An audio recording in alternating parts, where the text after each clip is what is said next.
I actually get them to lift the club up above the ground, and I'm actually asking them to swing that club forward ahead of the ball. And as they're doing that, I'm asking them to shift their pressure to the right foot and start their backswing that way. All right, Jar. So in a very important part of creating a contact such as that, right, which is one of my nicer ones, we see the ball being struck first, then the ground second, low point approximately 4 inches in front and then rising up again, is the movement and the mass of the body, right? Yeah. And there is really two camps really out there of, I would say, recreational golfers that could probably do with a little bit more of an understanding, which we're going to talk about in this video, of a very important, let's call it the Tour Pro move, where they recenter in their golf swing. I think recreational golfers, they think of the golf swing as a backswing and a downswing, like two separate segments. They go, I need to get to the top of my swing and load up. And then when I start, it's like, what starts the downswing? But there actually isn't a moment that starts the downswing, because what we see with the best players in the world is a functional movement pattern where it would be a shift of pressure to the right. It might be a very small shifting of mass, but then there is a recentering as they're rotating where we can see that adds a flow. It's like a dance, right? So we can see a shift, a rotation, a falling, and then an extension.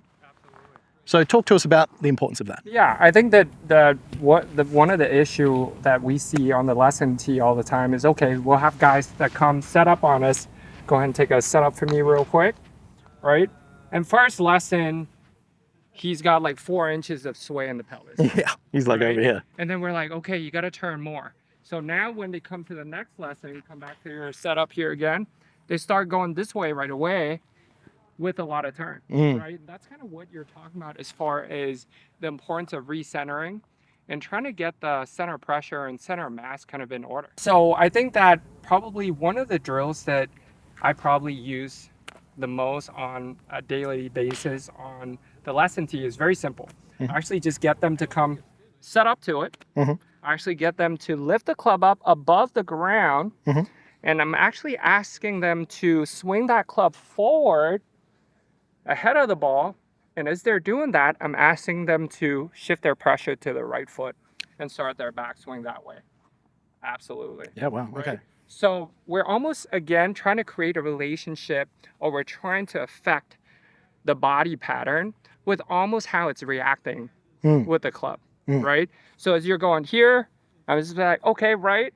And then guys that maybe are really short on the turn, I might even get them to really swing forward. Yeah. And really feeling like, okay, I want you to feel like the body turn takes the club back. Yeah. And hit. Or a lot of times when we're working on positions, right, that dynamics just gets off. Yeah, correct. It's so normal, right? Yeah.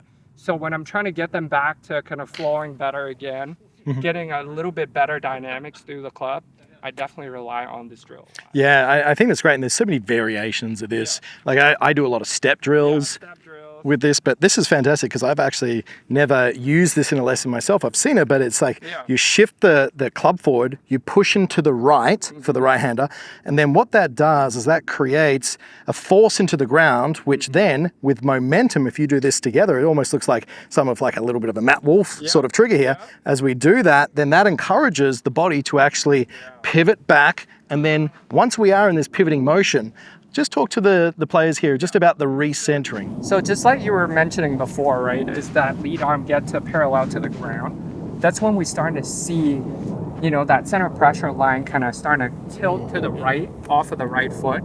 So I always tell them, as they actually get where that lead arm is parallel to the ground, this is actually where the pressure is starting to move right.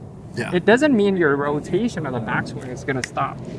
Just like that, right? But it's always, you know, again, going into the concept of, okay, you're putting an intention on what you're going to do, and then the reaction always comes a little bit later. Great articulation, mate. Couldn't do it better myself. That was unreal. So, club's going to go forward. I'm pushing down in the right. Now, the key from here is as this golf club feels like it's getting swung back through the pivot of my body, that recentering as I'm still rotating back. It doesn't mean that by the time my lead arm is level with the ground, I go, well, I need to start moving back towards the ball, so I'm going to spin out, right? Which then we can see shifts the opposite way.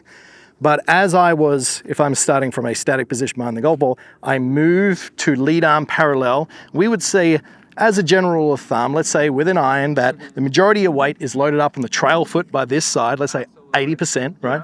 Then as we actually get to the top, by the time the club starts to come down, we're looking for about 50-50 weight distribution, with it starting to put a real hot spot under the lead foot. That there allows the club to unload underneath our chest and bang at the moment of impact, 80% of the weight on the front And foot. that's so important for us, right? When we're seeing guys that, not only have a hip sway or a rib cage kind of sway, that early spike on the right foot is so important in order for you to get to that lead foot early, which helps you to kind of grab something and push off, kind of stabilize that upper body through the shot a little bit, right? I think this is great because this is very topical for myself. Over the last year and a bit, I've been working really hard on creating more speed in my golf swing. I grew up playing with a very resistance model, keep the right knee flexed. I'm not really putting any pressure into the ground, and I hit it short and wide. Right? All of us in the 90s, right? So what this allows me to do... 80s, 90s, babies. Oh, it's all it. We were taught, okay, let's not turn the hips so much. Yeah. Right? We have a very static kind of lower body. Yeah. And yeah, for sure, I love that. And if you think about an athletic motion, there is hardly any other sports out there where you're resisting something, unless it's UFC like you enjoy or something like that, where you got to brace for it. Oh, yeah. I don't want to brace for impact here. We're in big trouble. Yeah. So setting up here, club in front. So I'm actually starting above the ball and I'm swinging and spiking. Yeah. And then that helps me feel like the momentum's up here. Great. So now if we're blending that into a practice swing, what speed are we doing this at for the players at home? Okay, great. Yeah. So club going in front. Yeah, and there's definitely different type of cues that we can all kind of modify to the players. Yeah. Right? Guys that maybe doesn't get such a dynamic turn with their body. Yeah. I might even ask them, I know it's very against maybe the typical instruction. Yeah. But I might even go like, take that backswing as fast as you can. Yeah. And kind of flow through it or cruise through it, rather than we see so much of this like super slow backswing. Yeah. And then we're seeing a lot of, or like a jump or a massive slide on the downswing, right? So I definitely kind of mess with a little bit of maybe the pace, the turn, and actually what I mentioned before, guys that actually doesn't have enough turn, I might ask them to swing further out. Yeah. So they can feel like, okay, now the body's really got to get cranking to get it back. Now on the reverse side, when we're seeing a lot of guys that maybe early turn too much, right, and then we're not seeing a lot of kind of a late turn in the backswing, I might actually ask them to swing it back with a really short back forward. Yeah. Right? Maybe only a foot back, and then they can get a little bit of a sensation where, okay, we swing it kind of shorter back. Now we can kind of get that turn to come in a little bit later. And I think this is very important just to note. It's that this is giving players at home the theory of what happens within the golf swing motion, but specific to the individual's expectations and their ability to work on their game and what they actually do. That's where the in-person lesson component is so important. Yeah. And we need to make sure that you are actually working on the right drill at the right time for what you need to do. Now, this here helps build an understanding, a concept of how the golf swing works. So it is essential knowledge because it gives you an understanding that the wrong thing to do is to feel like you load up all your back foot before you spin down. Right? As a general rule of thumb with all players, we're talking a swing forward, a spike of pressure, a rotation, and through towards the target.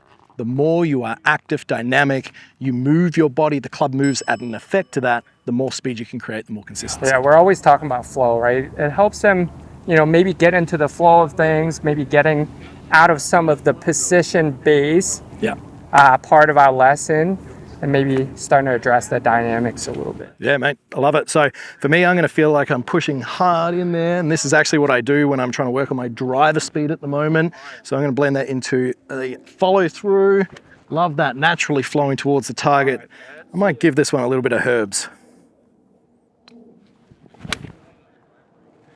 All right, came off hot, felt like a lot of speed through the moment of impact, mate.